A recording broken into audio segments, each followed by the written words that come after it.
The dust cloud on the horizon should have been a stagecoach carrying his bride. Instead, Thomas McKenna watched through his spyglass as 400 Lakota warriors approached his isolated ranch in the Wyoming Territory. His weathered hands trembled not from fear, but from the weight of a promise he'd made 3 years ago. To a woman who might never forgive him, the morning sun cast long shadows across the valley as Thomas lowered the brass instrument his father had given him before dying at Gettysburg. The irony wasn't lost on him. He'd waited 18 months for Sarah to arrive from Boston, writing letters that grew more desperate with each passing season. Now, as painted warriors crested the ridge, he wondered if he'd ever see her gentle face again. But Thomas McKenna had secrets buried deeper than the graves behind his cabin, secrets that connected him to the approaching war party in ways that would have shocked the good people of Cheyenne. If there had been any people left to shock. The lead warrior raised his hand, and the massive force came to a halt just beyond rifle range. Thomas recognized the gesture immediately. His heart hammered against his ribs as memories flooded back, memories of another life, another name, another promise made under a different sky. 3 years earlier, he hadn't been Thomas McKenna at all. Boston, Massachusetts. October 1871, Sarah. Elizabeth Whitmore pressed her palm against the cool glass of her bedroom window, watching carriages roll past the brownstone where she'd lived her entire 22 years.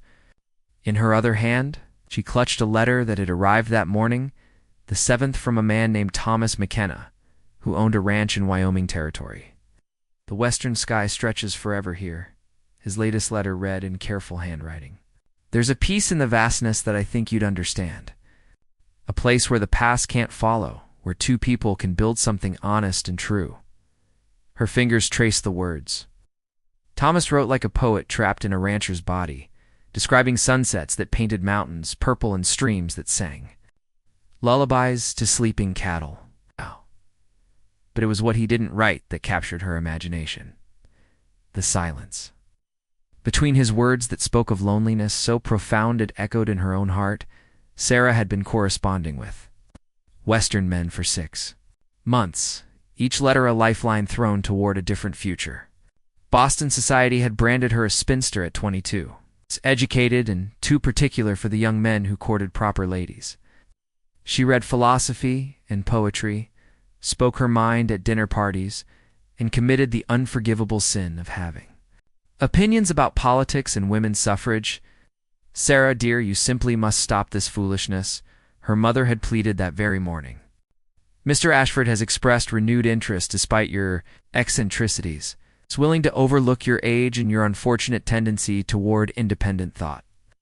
But Sarah's heart belonged to the man who wrote about watching storms roll across endless grassland, who described the way morning light touched the peaks of the Rocky Mountains. Thomas McKenna's letters revealed a soul that understood solitude without bitterness, strength without cruelty. She'd finally written back, I will come to you, Mr. McKenna. I believe God meant for some hearts to find each other across impossible distances. The wedding was arranged for spring. Sarah spent the winter months learning to cook simple meals, studying books about frontier life, and ignoring her mother's tears. When April arrived, she boarded a train bound for Cheyenne with a trunk full of practical dresses and a heart full of hope. But Thomas McKenna never met that train. Wyoming Territory. Present-day the Lakota war chief dismounted and walked forward. Alone, his movements fluid and purposeful. Thomas recognized him immediately, though 3 years had aged them both. Many horses once called Joseph by the missionaries had been Thomas's closest friend in another life. Thomas stepped off his porch, his own movements careful and deliberate. He wore no gun belt, carried no weapon. This wasn't a fight he could win with bullets, and both men knew it. White Eagle, many horses said in Lakota, using the name Thomas had carried for 2 years among the tribe, you have forgotten the sacred way. Thomas responded in the same language, words coming back like muscle memory. I have forgotten nothing, brother. But the world has changed around us both. Many horses studied him with dark eyes that held both sorrow and anger. The world changes, but oaths spoken under the sacred sky do not. You promise to return. You promised to stand with us when the soldiers came." The weight of that broken promise had haunted Thomas every day for 3 years. He'd been Thomas right then, a cavalry scout who'd been captured during a Lakota raid and held prisoner for 2 years. But somewhere in those months of captivity, prisoner had become family. The Lakota had adopted him, given him a new name, a new purpose, and he'd fallen in love. "Where is she?" Thomas asked quietly. Many Horse's expression softened slightly. "Winter." "Moon asks the same question about you, White Eagle. She has refused 3 marriages. She waits still." Ow. Thomas closed his eyes. Winter Moon, little dear, in English, the chief's daughter, who had taught him their language, their customs, their way of seeing the world as sacred and interconnected. She'd been 19 when he'd been forced to leave, beautiful and fierce, and utterly devoted to their love. "The soldiers came for me," Thomas said. "If I hadn't gone with them willingly, they would have attacked the village. You know this. And if you had returned as promised, we would have faced them together." Many Horses gestured toward the warriors behind him. "Instead, we faced them alone while you play at being a white man with a white woman's heart." The accusation cut deep because it held truth. Thomas had taken the name McKenna, his mother's maiden name, and tried to build a new life. He'd homesteaded this land legally, raised cattle, and written letters to a woman in Boston because he'd convinced himself that his previous life was over. But love, Thomas had learned, doesn't die just because it becomes inconvenient. "Show me." Many Horses said simply. Thomas knew what he meant. He led his old friend to the cabin's back room, where a trunk sat beneath the window. Inside, carefully preserved, were his Lakota clothes, his war paint. The eagle feather Winter Moon had braided into his hair the night before he'd left. At the bottom lay dozens of letters, not from Sarah Whitmore, to Winter Moon. Letters he'd written, but never sent. Pouring out his heart in words she'd never read. Many Horses lifted one letter, scanning the English words he couldn't read, but understanding their weight. "You love her still?" "I never stopped loving her, but I also love Sarah. She's coming here to marry me, to build a life I promised her. How do I choose between 2 hearts that both deserve devotion?" Perhaps Many Horses said slowly. "The choice is not yours to make." Before Thomas could ask what he meant, the sound of approaching wheels echoed across the valley. Both men rushed outside to see a stagecoach winding down the mountain trail. Flanked by 6 cavalry soldiers as escort, Sarah had finally arrived. The stagecoach pulled to a stop 50 yards from where 400 Lakota warriors sat their horses in perfect silence.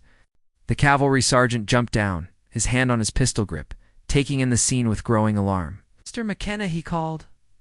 "We have a situation here, sir." Thomas walked forward slowly, acutely aware that he stood between 2 worlds about to collide. The stagecoach door opened, and Sarah Whitmore stepped down. She was even more beautiful than her photograph suggested. Auburn hair caught the afternoon sun, and intelligent green eyes took in the scene without panic. She wore a practical, traveling dress in deep blue, and her spine was straight with the kind of quiet courage that Thomas had sensed in her letters. "Thomas," she said, her voice carrying clearly across the distance. "I assume there's an interesting story behind our welcoming committee?" Despite everything, Thomas almost smiled. Even facing 400 armed warriors, Sarah Whitmore had maintained her composure and her sharp wit. "Miss Whitmore," he called back, "I need you to trust me." "You do that?" Sarah studied his face, then glanced at Many Horses standing beside him. Thomas saw the moment she understood that this wasn't a hostile situation, at least not yet. "I've traveled 2,000 miles to trust you, Mr. McKenna. I suppose I can manage a bit more." The sergeant wasn't as calm. "I need to get the lady to safety. My orders are to escort her to your ranch, but this changes things considerably." "Your orders," Many Horses said in careful English, "are not welcome here." The tension ratcheted higher.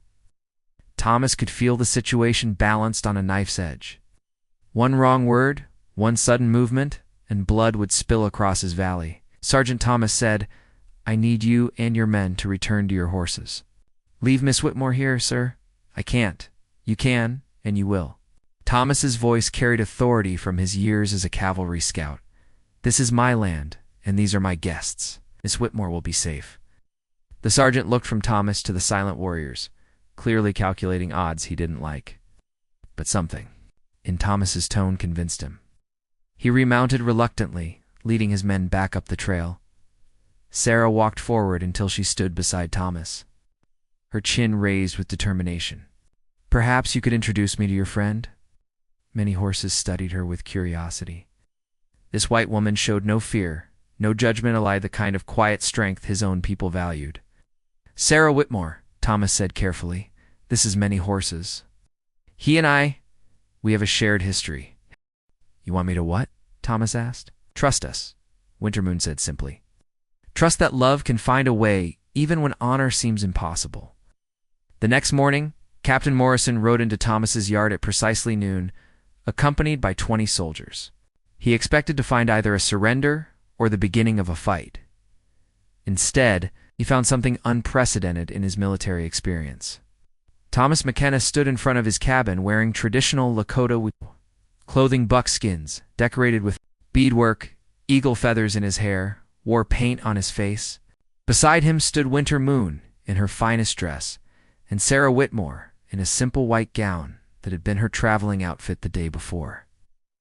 Many horses waited nearby, with what appeared to be a Lakota holy man, an elderly warrior with deeply lined face and wise eyes. What in hell is this? Morrison demanded. A wedding, Thomas replied calmly. 2 weddings, actually. Morrison stared. Have you lost your mind, right? My name is White Eagle, Thomas said, his voice carrying new authority. And under Lakota law, I'm free to marry whom I choose. The holy man began to speak in Lakota, his voice carrying across the valley. Many horses translated for Morrison's benefit, though his words were really meant for the gathered soldiers. Running Bear says that White Eagle was adopted into our tribe by sacred ceremony. He has the right to marry as a Lakota man following Lakota customs. This is insane, Morrison spluttered. You can't marry 2 women. Under Lakota law, a man may take more than 1 wife if all parties agree and if he can provide for them both, Many Horses explained patiently. It's not common, but it's not forbidden. Sarah stepped forward. Captain Morrison, I am Sarah Whitmore of Boston. I came here of my own free will to marry this man. I'm doing so now, according to the customs of his adopted people.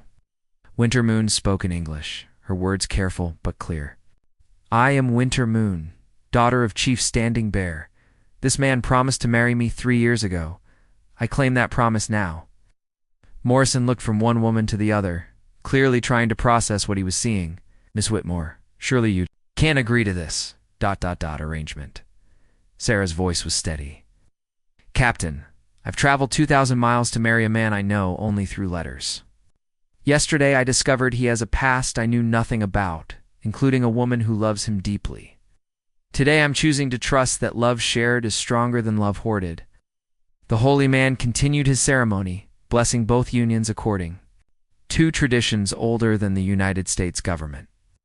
Thomas spoke his vows first to Winter Moon in Lakota, then to Sarah in English. Both women pledged themselves not just to him, but to each other, to building something new together. Morrison watched in frustrated silence. Whatever he'd expected, it wasn't this display of unity and mutual commitment. This doesn't change anything, right? He said finally. You're still a deserter. No, said a new voice from behind him. He's not. Morrison turned to see Colonel Harrison, his superior officer, riding into the valley with a small escort. The colonel was an older man with silver hair and the bearing of someone accustomed to command. Sir, Morrison said uncertainly. Colonel Harrison dismounted and approached. The wedding party. Congratulations are in order, I believe. Though this is certainly the most unusual wedding I've ever witnessed. He turned to Morrison with a stern expression. Captain, you've exceeded your authority, Mr. McKenna or White Eagle. If he prefers, was never officially declared a deserter. His status was listed as missing in action, presumed captured. Morrison's face reddened. But sir, he what? Survived captivity? Integrated with a local tribe to gather intelligence? Prevented a war by his diplomatic presence? The colonel's voice was dangerously quiet. Captain, you seem to have forgotten that this man's reports about Lakota movements and intentions have prevented numerous conflicts over the past 3 years. Thomas stared. Sir? Colonel Harrison smiled. Did you think your letters to Washington went unnoticed, son? Your insights into Lakota culture and politics have been invaluable. The War Department has been quite pleased with your unconventional intelligence gathering. The pieces fell into place. Thomas's letters to Army contacts, ostensibly from a civilian rancher, had actually been official reports. His marriage to Winter Moon wasn't a betrayal of his military service, it was the completion of an assignment he'd never realized he'd been given. So he's not a deserter? Sarah asked. Far from it. He's a decorated scout whose service to his country is exemplary. The colonel glanced at Morrison. Captain, you will withdraw your men immediately. These proceedings are under federal protection. Morrison looked as if he'd swallowed something bitter, but he gave the necessary orders as his soldiers mounted. Up. He turned back to Thomas. This isn't over, right? Yes, it is, Thomas replied quietly. Thomas Wright died 3 years ago in a Lakota village. White Eagle was born there, and Thomas McKenna became his bridge between worlds. I'm not running from any of those names anymore, as the sun set on their wedding day. Thomas sat on his porch between his 2 wives, a word that still felt strange and wonderful in his mind. The Lakota warriors had dispersed, returning to their own lands with news of the unprecedented alliance. Sarah and Winter Moon were teaching each other songs, Boston hymns and Lakota lullabies blending in the evening air. They'd spent the afternoon planning how to expand the cabin, how to manage a household that bridged to cultures, how to raise children who would understand both worlds. Are you happy? Sarah asked Thomas, switching to English so Winter Moon could practice understanding. Thomas considered the question. For 3 years, he'd been torn between 2 loves, 2 identities, 2 promises he couldn't keep. Now, impossibly, he'd found a way to honor them all. I'm complete, he said finally. For the first time in years, I'm complete. Winter Moon smiled, understanding more than just his words. In Lakota tradition, we say the heart knows no boundaries. Love is like water, it finds its own level, flows where it needs to flow. And in Boston tradition, Sarah added with a laugh, we say that love makes fools of us all. But perhaps sometimes being a fool is the wisest thing you can do? That night, as stars emerged over the Wyoming territory, Thomas McKenna White Eagle lay between 2 women who had chosen to share not just a husband, but a future. Outside, the endless prairie stretched toward horizons that no longer seemed like barriers, but like promises of tomorrow. He thought of the letter he would write to Colonel Harrison. Formally requesting discharge from military service, he had other duties now to his wives, to the children they would raise, to the bridge he would help build between 2 worlds that needed to understand each other. The morning would bring new challenges. There would be neighbors to face, families to blend, traditions to honor and create. There would be those who wouldn't understand, wouldn't accept their unconventional arrangement. But tonight, there was only love, vast and encompassing as the western sky, strong enough to span cultures and overcome the mistakes of the past, as he drifted towards sleep. Thomas heard Sarah and Winter Moon whispering together in their mixture of languages, planning and dreaming and weaving their lives together like women had done since the beginning of time. Their quiet voices were the last thing he heard, and the first sound of a new world being born in the distance. A coyote called to the moon, and the prairie sang its ancient song of endless possibility under the star-filled sky. Epilogue 5. Years later, the trading post and in that had grown up around Thomas. McKenna's original cabin was known throughout the territory as Neutral Ground, a place where Lakota and white settlers could meet, trade, and find common understanding. Sarah McKenna taught school to children from both cultures, while Winter Moon McKenna served as translator and diplomat for visitors from dozens of tribes. Thomas, who answered to both names depending on his company, had become something unprecedented. A bridge between worlds that desperately needed to understand each other. Their 3 children played in the yard as the afternoon stage approached, carrying mail and passengers from the growing railroad towns to the east. The oldest, a daughter named Hope, had her mother Sarah's auburn hair and her mother Winter Moon's dark eyes, a living symbol of the love that had conquered impossible odds. As Thomas watched his family, he thought of the letter in his paquita. Commissioned from the territorial governor to serve as official liaison between the government and the Lakota tribes. It was work that would take him away from home for weeks at a time, but it was also work that might prevent the wars that were brewing elsewhere in the West. Sarah emerged from the schoolhouse, dismissing her mixed class of Lakota and settler children for the day. Winter Moon appeared from the trading post, having concluded negotiations for a major supply agreement with a freight company from Cheyenne. Husband Sarah called using the English that had become their common language. The Reverend Mitchell sent word that he'll be coming through next month. He wants to perform a Christian ceremony. Thomas raised an eyebrow. After 5 years of marriage under Lakota law, the suggestion seemed almost quaint. And what did you tell him? Winter Moon joined them, slipping naturally under Thomas's other arm. We told him he's welcome to visit, but our marriage needs no blessing beyond what we've already given it. I see. Sarah extended her hand in greeting. It's an honor to meet you. Many horses hesitated, then accepted the handshake. You are the woman from the letters. I am. Sarah glanced between the two men. And I suspect there are other letters I don't know about. Thomas felt his heart sink. Sarah's perceptiveness had drawn him to her letters, but now it threatened to destroy everything. There are, he admitted quietly. Sarah, I need to tell you about my life before I became Thomas McKenna, about promises I made that I haven't kept.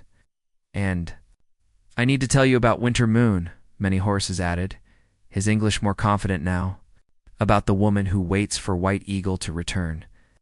Sarah was quiet for a long moment, processing what she'd heard. Then she surprised them both. Then perhaps we should go speak with her. Winter Moon sat her horse at the center of the war party, her dark hair braided with eagle feathers that marked her status as a chief's daughter. At 22, she'd grown from the girl Thomas remembered into a woman of striking beauty and unmistakable strength. When she saw him approaching with many horses and the white woman, her expression didn't change. But Thomas caught the slight tremor in her hands, the way her horse shifted as if sensing her emotions. White Eagle, she said in Lakota, her voice carefully neutral. You have returned. I have returned, he replied in the same language. But not as you hoped. Winter Moon's gaze moved to Sarah, taking in her travel-worn dress and determined expression. This is the woman you chose over our promise. Thomas felt Sarah's questioning look, but he kept his attention on Winter Moon. I chose survival for your people over my own heart. The soldiers would have come if I had stayed. The soldiers came. Anyway, Winter Moon's voice carried 3 years of pain. They came with treaties that steal our land, with promises that break like ice in spring. You could have stood with us. Sarah stepped forward. She couldn't understand the words, but she clearly understood the emotion behind them. May I? She asked Thomas quietly. He nodded, though he wasn't sure what she intended. Sarah looked directly at Winter Moon and placed her hand over her own heart, then gestured to Thomas, then to Winter Moon herself. The meaning was clear even without shared language. I understand that you love him too. Winter Moon studied this gesture, then replied in halting English. You ... love him? I do, Sarah said simply. But I can see that you loved him first. Honesty in Sarah's voice seemed to surprise Winter Moon. She dismounted and walked closer, studying Sarah's face with the intensity of someone reading a map. He wrote letters, Winter Moon said, many letters about you. Sarah glanced at Thomas, then back to Winter Moon. He wrote to me about sunsets and mountains and finding peace. But he never wrote about the greatest beauty he'd found in this land. You. Thomas felt his throat tighten. Even now, facing the loss of everything he'd tried to build, Sarah's generosity humbled him. Winter Moon was quiet for a long moment. Then, she spoke to Many Horses in rapid Lakota. Her brother nodded and gave orders to the waiting warriors. They began to dismount, setting up what looked like a temporary camp. What's happening? Sarah asked. My sister has called for a council, Many Horses explained. She says this matter cannot be decided by anger or haste. It must be considered with wisdom. Thomas felt a flicker of hope. In Lakota tradition, a council meant discussion, consideration of all perspectives. It wasn't a guarantee of peace, but it was a chance. "How long?" he asked. 3 days, Wintermoon said. 3 days to speak truth. Then we decide. That evening, Thomas sat on his porch between two worlds.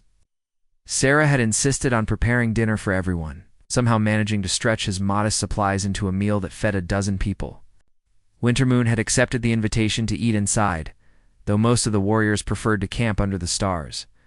The conversation around Thomas's kitchen table was unlike anything he could have imagined. Sarah and Wintermoon were attempting to communicate through a mixture of English, Lakota, and gestures. Many horses translated when needed, but often the women seemed to understand each other perfectly without words. "Your man," Wintermoon said carefully to Sarah, "he has 2 hearts." Sarah considered this. "I think he has 1 heart that's been torn in 2. Half of it stayed with you, half came to me." Wintermoon nodded, as if this made perfect sense. "My tribe," we say, "a man with a divided heart cannot walk the sacred path. He stumbles between worlds." In Boston, we say a man who loves 2 women is a scoundrel, Sarah replied with a slight smile. But perhaps both sayings are too simple. Thomas watched this exchange with growing amazement. He'd expected anger, jealousy, demands for him too. Choose. Instead, these 2 remarkable women were trying to understand not just him, but each other. "Tell me about his promise to you," Sarah said to Wintermoon. Wintermoon glanced at Thomas, then began to speak in a mixture of languages, with many horses filling in details. She told of how Thomas White Eagle had been captured during a raid but treated with honor, how he'd learned their language and customs, participated in their ceremonies, become truly one of the people. He was to marry Wintermoon when the snow melted, many horses explained. But the soldiers came first. They said he was a deserter, that he would hang if he didn't return with them. White Eagle chose to go to protect the village, but he promised to return, Wintermoon added. When the danger passed, he would come back. We would marry, and he would help lead our people. Sarah absorbed this, then turned to Thomas. "And instead, you became Thomas McKenna and wrote to me." Thomas felt the weight of both women's gazes. "I thought I was protecting everyone. The army was watching me, waiting for any excuse to launch another campaign against the Lakota. If I disappeared back to the tribe, it would have meant war. So you chose a different war," Wintermoon said quietly. "The war inside your own heart." The truth of her words cut deep. For 3 years, Thomas had been fighting a battle between duty and desire, between the man he'd been and the man he was trying to become. "Why didn't you tell me?" Sarah asked. "In your letters, why didn't you mention her?" Thomas looked down at his hands. "Because I was a coward. Because I thought I could bury the past and build something new. Because I didn't want to lose you." "Before you'd even met me." Sarah was quiet for a long moment. Then she reached across the table and took his hand. "Thomasor White Eagle, or whatever name you choose, you're not a coward. You're a man caught between 2 worlds, trying to do right by everyone, but you can't protect people by lying to them." Wintermoon watched this exchange, then spoke. "Too many horses in Lakota." He nodded and translated. "My sister says the white woman speaks wisdom. She says you tried to protect hearts by hiding truth, but hidden truth poisons everything it touches." Thomas felt tears threatening. "I don't know how to fix this. I don't know how to honor both promises without breaking both hearts." "Perhaps," Sarah said slowly, "the question isn't how to honor both promises. Perhaps it's how to find a new promise that honors the truth." The second day brought unexpected developments. Cavalry patrol appeared on the ridge, clearly tracking the large group of Lakota warriors. Thomas rode out to meet them, his heart sinking as he recognized the captain leading the force. "Captain." Morrison had been Thomas's commanding officer years ago, and their partying hadn't been friendly. Morrison had never believed Thomas's story about escaping from Lakota captivity. He'd suspected Thomas of desertion, worse, of going native. Well, Morrison said, as Thomas approached. "Thomas right. Alive, and apparently well. Imagine my surprise when scouts reported 400 hostiles camped at the ranch of one Thomas McKenna. Thomas kept his voice steady. "These people are my guests, Captain. They're peaceful. Peaceful." Morrison laughed harshly. 400 armed warriors? Right. You always were too clever for your own good. But harboring hostiles is a federal crime. They're on my land by invitation. They've committed no crimes. Morrison studied Thomas with cold eyes. Your land? Interesting. Because according to my records, Thomas Wright was declared a deserter 3 years ago. Deserters can't legally homestead. Morrison had clearly done his research, discovered the connection between Wright and McKenna. What do you want, Captain? Justice. You'll surrender yourself for court-martial, and you'll order these savages off government land. Do that. And maybe the lady from Boston doesn't get caught in the crossfire. The threat was clear. Morrison had enough men to make trouble, and he was willing to use Sarah as leverage. I need time to consider your terms. You have until noon tomorrow. After that, I start arresting people. Thomas rode back to camp with his mind racing. Situation had just become far more complicated and far more dangerous. That evening, he explained Morrison's ultimatum to Sarah, Winter Moon, and many horses. The response wasn't what he'd expected. So we fight. Many horses said simply, no. Thomas shook his head. Morrison's expecting that. He wants an excuse to attack. Then you surrender, Sarah said. Face the court-martial, and leave you both. Unprotected? No. Winter Moon had been listening quietly. Now she spoke up. There is another way, but it requires great courage from all of us. She outlined her plan in careful English, with many horses adding details. It was audacious, risky, and completely unexpected.